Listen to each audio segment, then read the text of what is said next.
Hello everyone.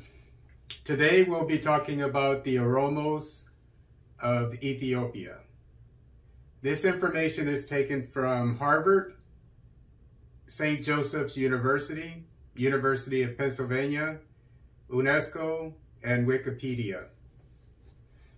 Oromos are the largest East African ethnic group, and with a population of 55 million, they make up 45% of Ethiopia's total population.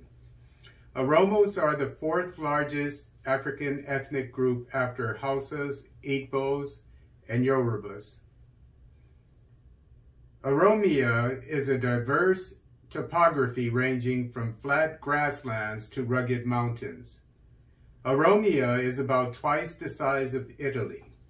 The only region Oromos are not found in Ethiopia is Gondar. Oromos have a wide range of physical characteristics, ranging from light-skinned to dark-skinned and Hamitic to Nilotic. It is believed Oromos increased their population over the centuries through forced assimilation among other cultures and intermarriage. The official language of Oromos is Afan Oromo, or Oromo, which is also spoken in northern Kenya, Somalia, Egypt, and Sudan. Oromo is part of the Cushitic branch of the Afro-Asiatic language family. Oromo is the fourth most widely spoken language of Africa after Arabic, Hausa, and Swahili. Oromo is the primary language of 37 million Ethiopians, or 34% of the nation's population. Like Amhara and Tigrinya, Oromo is one of the official languages of Ethiopia and is the official language of Oromia, Harari, and Dire Dawa states, and Oromia Zone in Amhara state. Oromo is the official language of primary education in Oromia, Harari, Dire Dawa, Beni Shungalu, Gumuz states, Addis Ababa, and Oromia Zone in Amhara state. Oromo uses Latin-based Cube script. Tigrinya and Oromo are the official internet languages of Ethiopia. Oromos are Cushitic people indigenous to Oromia in Ethiopia and Kenya. Oromos are Cushitic, the physical features, culture, and language of Oromos indicate they are native to the Horn of Africa. Oromos and Somalis have a similar physical appearance, and 30 to 40% of their vocabulary are from the same source. Other neighboring Cushitic people related to Oromos are Konso, Afar, Sadama, Kambata, Darasa, Aga, Saho, Baja, and others. Archaeology, history, and folklore also point to the fact that Oromos are among the original inhabitants of present-day Ethiopia. The oldest Homo sapiens fossils were found in Arba, Omo, and Bodo, Oromia. The oldest Homo erectus fossils were found in Malka Kunture, Oromia. The oldest Homo habilis fossils were found in Awash, Oromia. And the oldest Australopithecus afarensis fossils were found in Awash, Oromia. The oldest pebble stools, circa 70,000 BCE, were found in Oromia, and the domestication of animals, circa 5000 BC, occurred in Oromia. According to tradition, Menelik I, legendary son of King Solomon and Queen of Sheba, entered Abyssinia from the east beyond the country of the Raya, or Azebo Galas. Galas is a derogatory term applied to Oromos by outsiders. The Oromos traded gold, ivory, myrrh, etc. with ancient Egypt, Kemet, Greece, Rome, and Persia.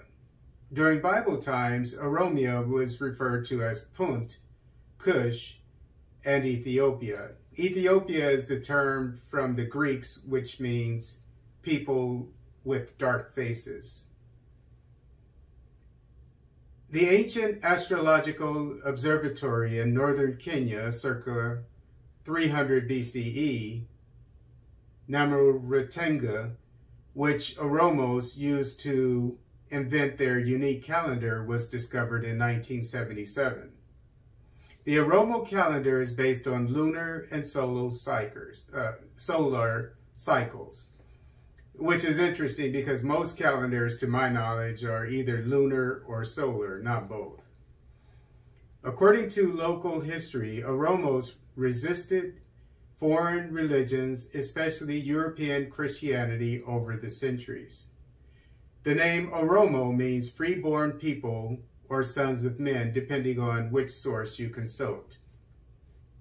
Marriage only occurs among different clans, gosas, with Oromos. Oromos have two main family branches, Borana and Barintu, that break into many more gosas, or clans. Between 1500 and 1800, there were many wars among the Christians in the highlands, Muslims along the coast, and people who practiced traditional religions in the interior of Ethiopia. These wars caused great migrations among these groups. During this time, Oromos were oppressed, lost their land, and were marginalized or forced to assimilate by the government of the Ethiopian Empire. Two Oromo confederations formed in the 16th century, Afre and Sadaka. Since Afre means four in Oromo, the Afre Confederation formed from four gosas. Since Sadaka means three in Oromo, this confederation formed from three gosas. These two confederations migrated north from south-central Ethiopia in the Borana zone near Lake Abaya in the 16th century during what is called the Great Oromo Migration. Oromos have never formed a nation-state. Instead, they organized into gosas in villages. Instead of opting for monarchy, Oromos use their unique form of democratic government called Gada, which elects leaders called the Luba. The Gada is responsible for handling political, economic, social, and religious activities of the Oromo community, such as conflict resolution, reparations, and women's rights. The Gada also serves to reinforce moral codes and promote social cohesion. The Gada has 5 classes, including a ruling class consisting of a chairperson, officials, and assembly. Classification by age is a primary feature of the Gada. Each age group graduates in the Gada in stages before becoming members of the ruling class. The Gada system of governance is informed by experience and knowledge gained over the centuries by the Oromo culture. This reminds me of the U.S. Army. I spent 20 years in the Army. I'm retired from the U.S. Army. And the reason why it's so successful is it was formed at the time that the U.S. government was formed, around 1775, I believe it was. Officially, the U.S. government was formed in 1776, but the Revolutionary War was formed before it, along with the U.S. Army. And the reason why the U.S. Army, in my opinion, is so successful is because, like the Gada system, it uses, for its rules and regulations, it goes by experience and knowledge gained over the years. And as I said, the U.S. Army has been around for over 200 years, about 50 years, somewhere around there. And most of the rules make a lot of sense if you look at them, and it's because the things that the leadership have seen to be beneficial to the Army, the leadership has kept over the decades and centuries, actually. And the things that don't make sense or that don't work, they get rid of. So it's similar to the Gada system. While only men can become members of the Gada, women are consulted for their advice on issues that concern the community. And this is an example of how feminism doesn't exist or doesn't need to exist in Africa, at least in my opinion, is because women women have rights, or they should. And this is according to a traditional culture, not a Muslim culture, not whatever, not a foreign culture. This is an indigenous culture. And women had rights. They made sure that women were consulted when it came to making decisions that involved the community. In the Gada, political leaders are elected for 8-year non-renewable terms. And this is something that I'm going to guess, came about from the experience and knowledge gained over the centuries by the Oromo culture.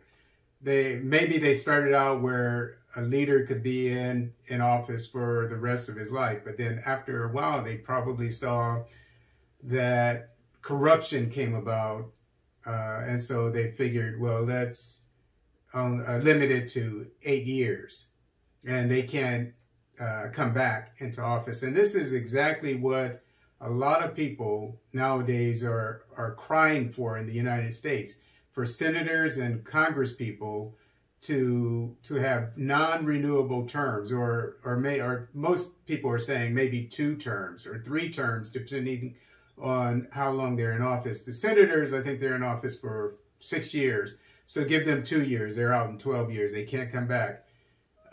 These people are in office until they're 90 years old sometimes. And so a lot of corruption probably comes from that. And in case you didn't know, most U.S. politicians, if not all of them, I think all of them now are millionaires. And they didn't go into office as millionaires.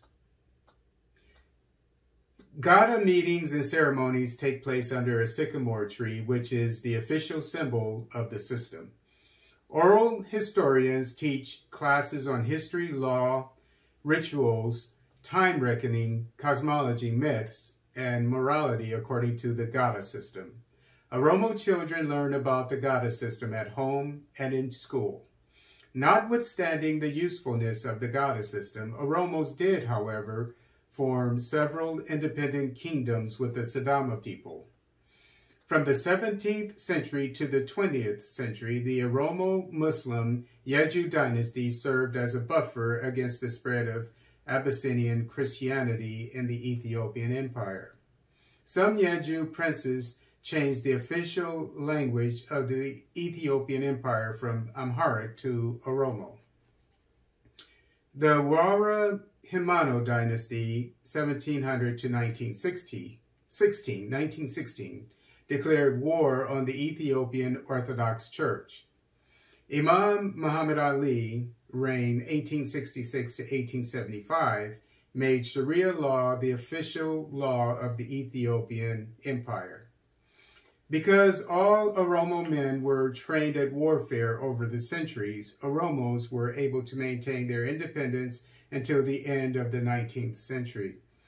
The Oromo Liberation Front, OLF, started as a student organization in 1973 and turned into a militia and political organization for Oromo self-determination.